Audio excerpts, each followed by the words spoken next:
mo super magneto. Mon bon d'amour. Comment te mets Dominique Dao? C'est vous, pour m'a dit. Et moi, bleu, ouais, que y'a ça de deux ans pour que y'a un coup. Il faut que moi, que loup. On a des temples à dire, ouais. Dès que vous voyez, vous voyez, non. Non, non, j'ai fait ça, j'ai non. Grand bien, vous câble à dire, non, c'est vrai, bleu, c'est que j'ai pris un yao. Car Dieu, ça me dit, maman, vous voyez, bon, non. Mon bon, ouais, mon bon d'amonion. D'amonion, mon bon d'amonion. Je n'ai pas d'amonion. Y'a moi, et non, da. Y'a délisé. Et bien, on a da. Quand on va faire ma femme Madina, mon bon d'amonion. Les agricoles. Ah, mon blanc, ma blanc, non, et y'a mon blanc, ma blanc.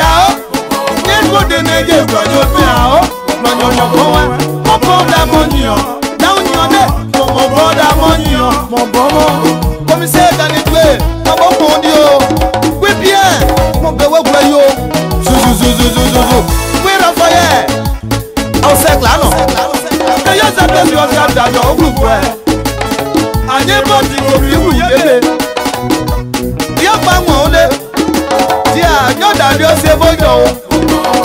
Moi j'ai déclaré, moi j'ai chanté la canne, chantou bébé, à ça au bout tu oublies. Les gars, il y a bien au Benjamin. Les gars, maman je t'aime, non c'est pour moi. Il faut que vous voyez, président Gamel, mon asi odi, il faut un peu de où, à ça au monagla.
Marissa, très très fort. On est ensemble. Et papa vous, et papa vous, on s'en va pas. Qu'est-ce que c'est le mec? Qu'est-ce que c'est le mec? Et non mon bon d'amour. Qu'est-ce que c'est le mec? Qu'est-ce que c'est le mec? On a mon bon d'amour. Si pas d'âme, il est moi. Aïe, tu m'as vu. Thomas. Capitaine Guagnon, à ça, on va bloquer. Double audio. Le passeport à Guépé. Mais il n'est pas ouais. Tiens la bata. Il est moi. Pousson, mon bon d'amour, comme on va prendre des dagues. Jean, mon mari, à ça, on va voir. Que y'a un et pensez au.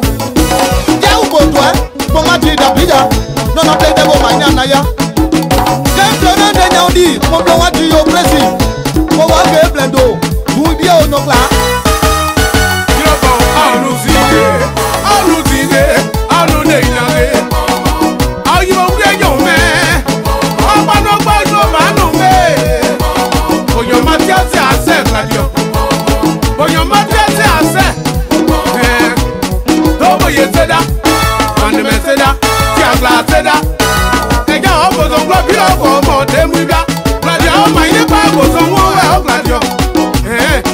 Gladio,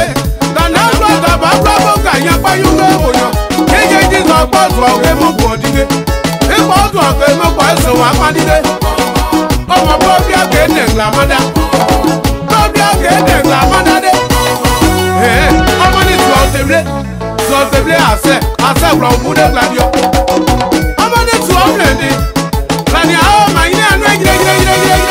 On est anti ba wo mo blé aje soda o. Ke o go. Gladio jino ba bro mo ade mu bla. Lego ma keje me bo wi bro na mu we. On est ju yo to so apende ohun yo boyan. On est ju yo to so apende ohun yo. Bonda munyo bla. Radio wo bonda munyo. Simon Bozan ego si agbo mo e. Mo je pa design. Le to na fa e.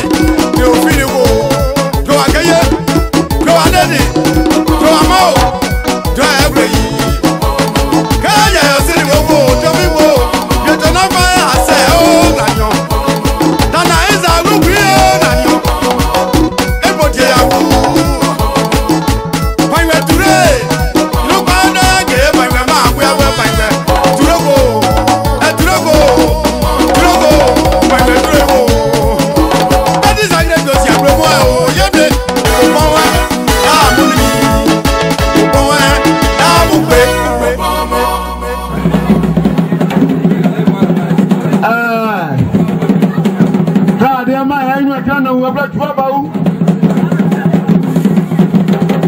Le masque qui danse s'appelle Zaourou.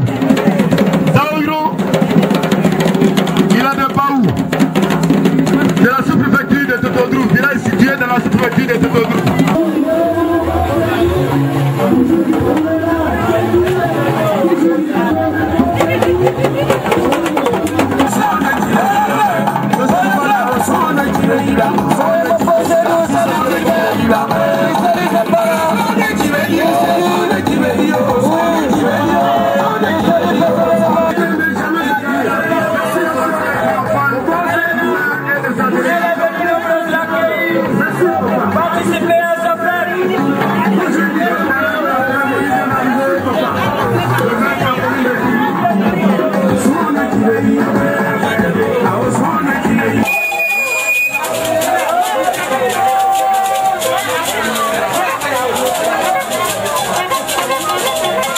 Je pense que tout le monde a dit.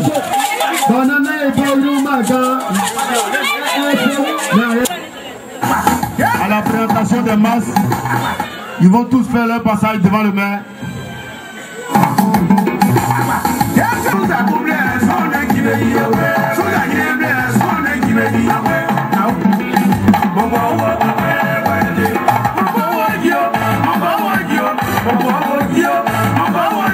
Est réservé au chef du village, et au chef. Tu dois te voir.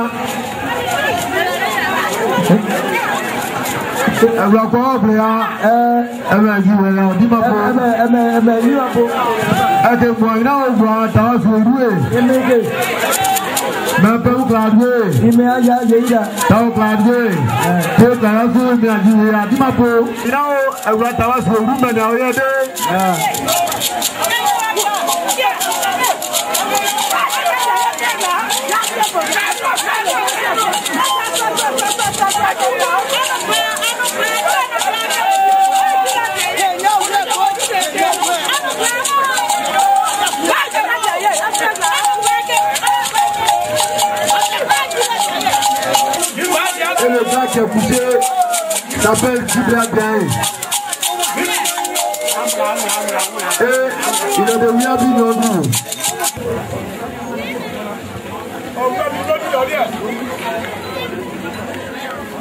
Rémi, so gba to gbe ya. C'est pas une ligne là. Quoi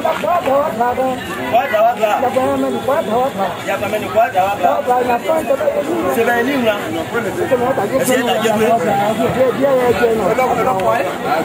On dit là. On a moi. Tu l'as tiré. Une ligne là. Elle est moins ouais. Donc la chose c'est une ligne là t'as vu. Elle est quoi là. Donc là elle est quoi là.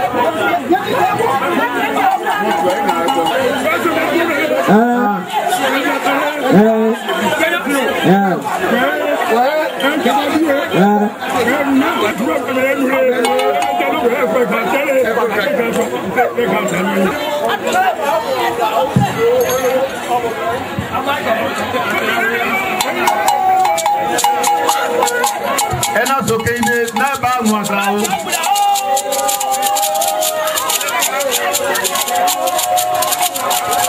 vais être fait par le plus grand glas du département et c'est ce grand glas qui a délégué son devancier pour venir faire la libation. Et il y a un autre glas qui refuse de comprendre.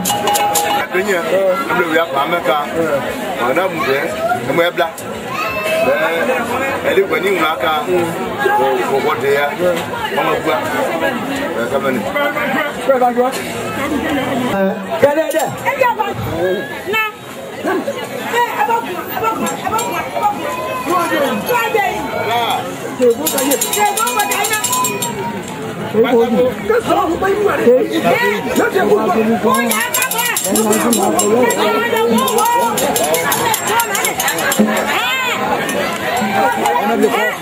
Zegougla en train de faire des bénédictions aux mains.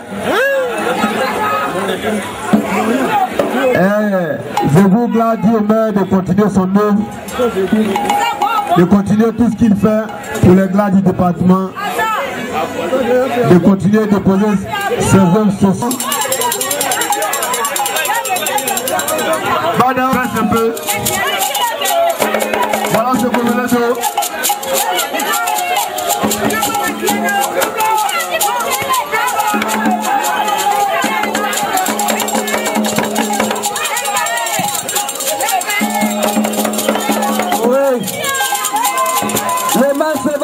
Animation. Le top presse.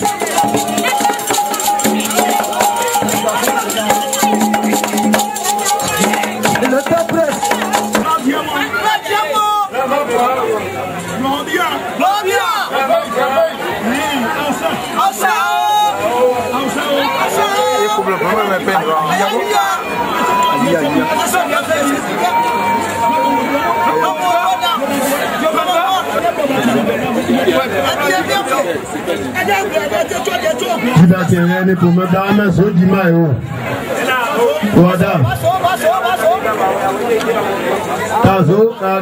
Tout à l'heure, le maire accompagné d'une délégation que nous allons présenter tout à l'heure.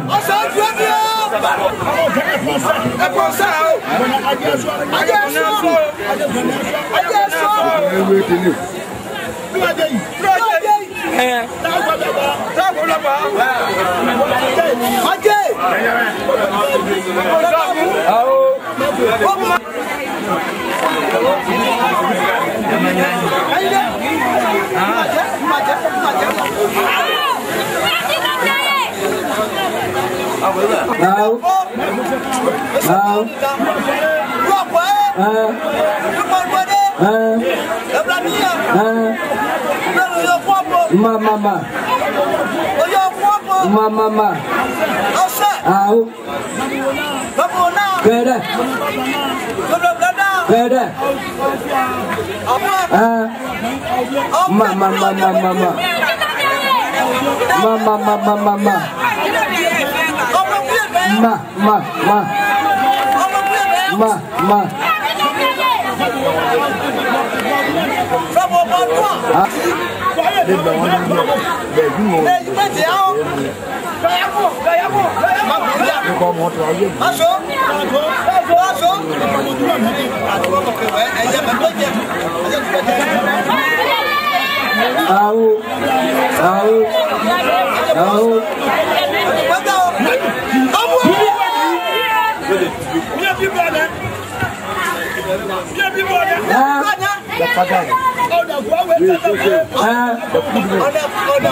De cette cérémonie de passer à tour de rôle.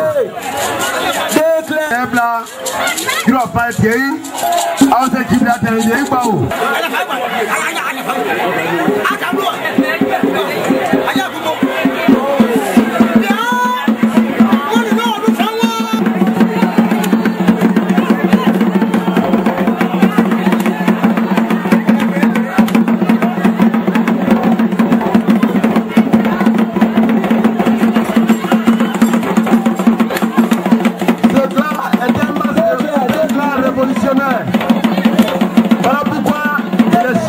passe.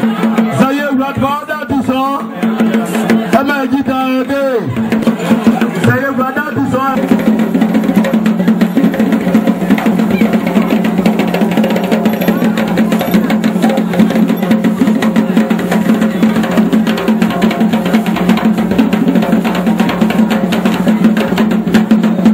C'est le passage des alliés de Datizon.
On n'a pas assez de temps.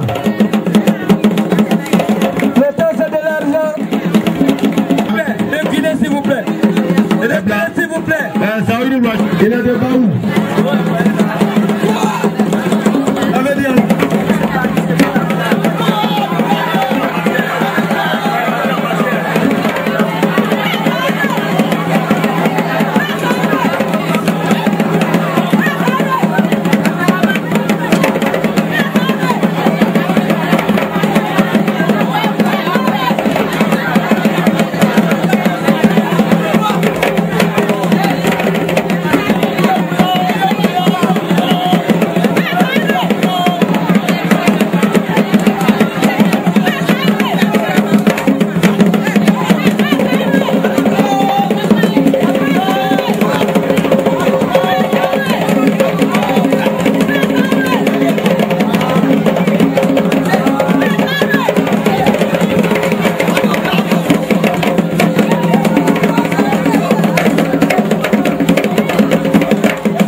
Je précise que dans l'ancien temps, pour prendre les grandes décisions, c'est les gars blancs.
Quand il vient, il dégage tout le monde.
à Cubriville, il y a eu l'absence d'un emploi des sacrés pour la sauvegarde de notre patrimoine culturel et traditionnel. Un cauchemar qui dérange notre sommeil. L'Oué est très attaché à sa culture traditionnelle. Le manque d'existence d'un cadre qui incarne le sacré à Cubriville est un manque à combler. Car dans tous les chefs-lieux de département Oué, à savoir Bangolo, Fokobli, Djoko, Giglo, Boulequin et tous les plaies existent dans les biens des endroits sacrés où se prennent de grandes décisions sacramentales. Cubriville doit faire sa mue pour se mettre au niveau de tous ces chefs-lieux de département suscités. C'est aujourd'hui chose faite dans le domaine des Glaïs. Les autres sites suivront dans les moments à venir. Cette œuvre gigantesque dont nous savourons la délice a été conçue par certains cadres dont nous taisons le nom à cause de la cérémonie qui se déroule ce soir sous l'éclairage de M. Oula Tagoulé Jean, Zé Central, dont nous saluons le courage. À ceci, il faut d'abord rendre hommage, un hommage mérite au chef central, M. Moué-Jean Souffrant, dont nous saluons la détermination et à qui nous souhaitons prompt rétablissement. Ensuite, notre reconnaissance indéfinie vers la famille Keïdi, dont le chef Pays Gaston a usé de tous les moyens pour que se tienne cette journée festive au Mas Patriarche Flambeau. Un pilier puissant pour le respect de la culture traditionnelle à travers lui. Nous saluons tous les Glaïs de sagesse présents ici qui ont bien voulu honorer de leur présence cette journée commémorative. On donnait le meilleur d'eux-mêmes pour la réussite de cette rencontre. À nos cadres et opérateurs économiques, le remerciement. Quant au maire, artisan principal de cette fête sacrée, nous donnons la palme d'or. Nous lui donnons la palme d'or. Son esprit d'ouverture sur le sacré, tous les ancêtres, garant des valeurs sacrées, seront lui réservés à tout moment de sa vie un avenir prospère et accompli. Pour son rayonnement sur le plan politique, social et familial. Monsieur le maire, c'est avec les mains remplies de dons, mains élançables, que vous nous avez conduit à ce stade de la cérémonie que nous jugeons enthousiaste et à la fois plein de bonheur pour la prospérité de cet enclos qui devait porter votre nom s'il n'était pas sacré. Nous devons à lui donner une allure agréable à la dimension de son rang. Qu'ici, je n'abuse pas, devient ce jour la vitrine des autres enclos du département. Monsieur le maire, merci, mille fois merci. Son Excellence, Monsieur le Président de la République, passionné des valeurs culturelles et traditionnelles, avait déjà fait le premier pas. En octroyant à tous les départements des ressources conséquentes pour réhabiliter, reconstruire les lieux sacrés, saccagés et détruits lors de la crise militaro-politique en Côte d'Ivoire. Tous les dépositaires de la tradition lui adressent à cette occasion particulière leur remerciement indéfinitif.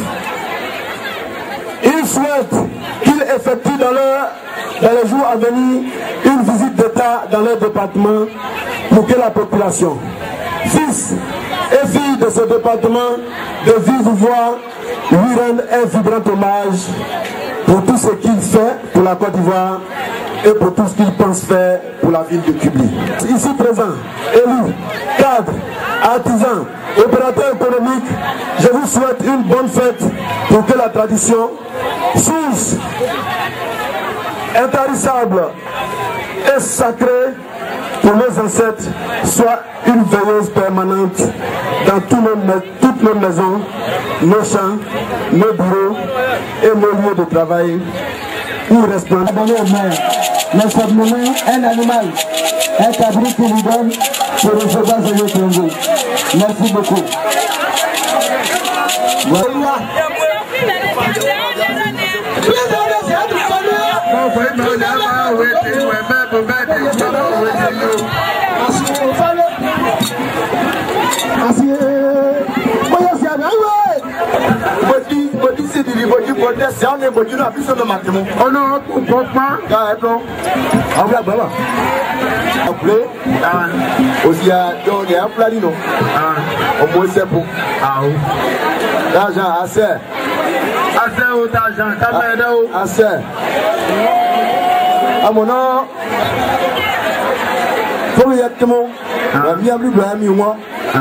D'ailleurs, tout le noir, il y a 50 petits délais. Dans la bloue à tes moi à mon bloue à tes. Dans cette manière qu'on est tout tout y a un place moins 25. On est là, j'ai un ou à bien, et tout à tout niaga. Ana est tout avant qu'on ait mis un matin il maille. On a blagué hier, on a blagué d'ailleurs. Mais c'est pas au faire, mais il y a fort. On a moins de non. Il y a pas de rien. Quand on a pris un jour, on a 25. 25 à toi, moi, à quoi moi. Mon Dieu, on a été blagué hier, après le prix de la bière, et on a goûté. Elle m'a dit, what est là, oui. Elle m'a dit, là, oui, et mais comment? Ah, bien, ma soeur, où? Mais moi, mon bois bien. Elle m'a dit, pour ça, qu'on a dit, on a. Donc elle a 25 ans, assez au moins, n'est-ce pas? Payer boire, un peu comme un cabane, vous l'avez dit. Ma sœur, ma sœur, oui. Ouais, bah, Dieu. Pas dire même un pont. Ouais, non, il y a dit. Ah, ça va, oui, now.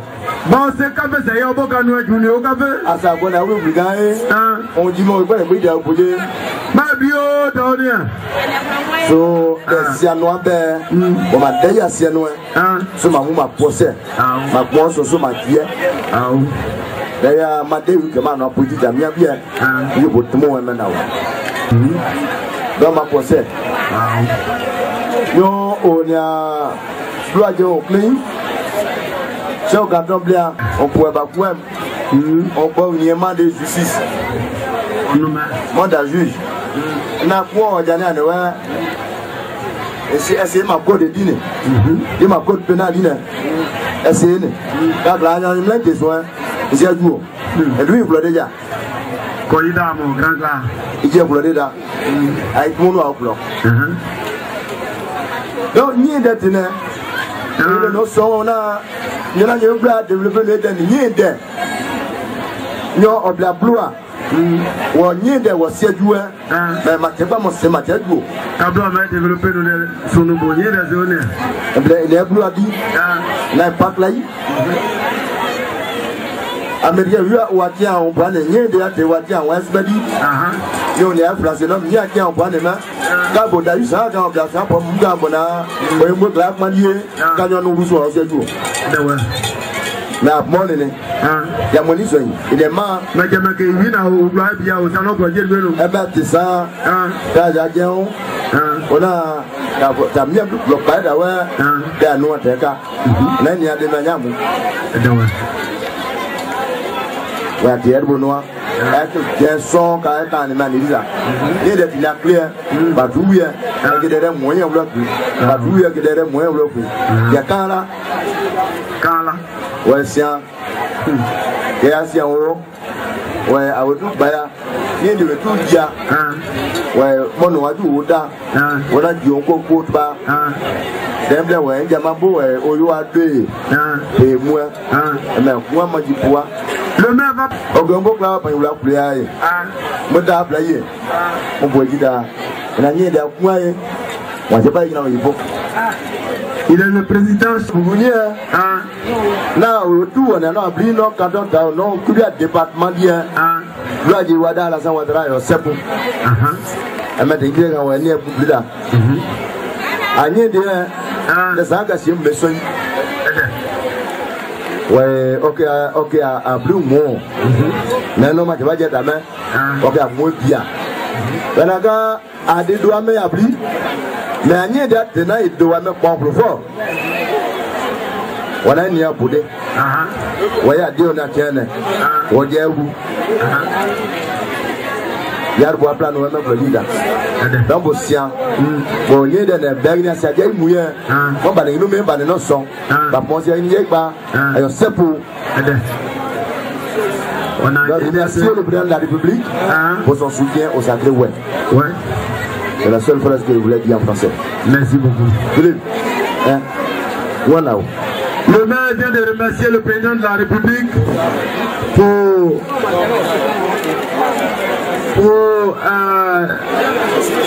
le grand geste qu'il a posé à l'égard des sacrés. Bon, maintenant, quand les gens au comité d'organisation, on y ouvre pour ça. Non, des familles, on a besoin de moyens. Mais des candidatures, on va voir encore. On a quoi ça y a pour douer. Mais quand on dit ça, il y a Moussa Moussa finalement. Comment vous pouvez dire on y a au Bassilien. On y a 40 chaises. Ouais, 400 chaises. Ouais, on y a pour bon, mais t'es bon, on a dit qu'à 14 de cas.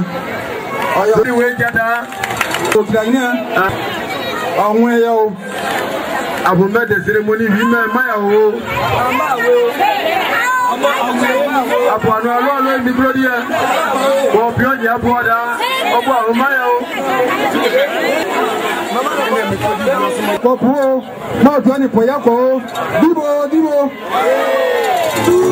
toujours imité, mais jamais égalé.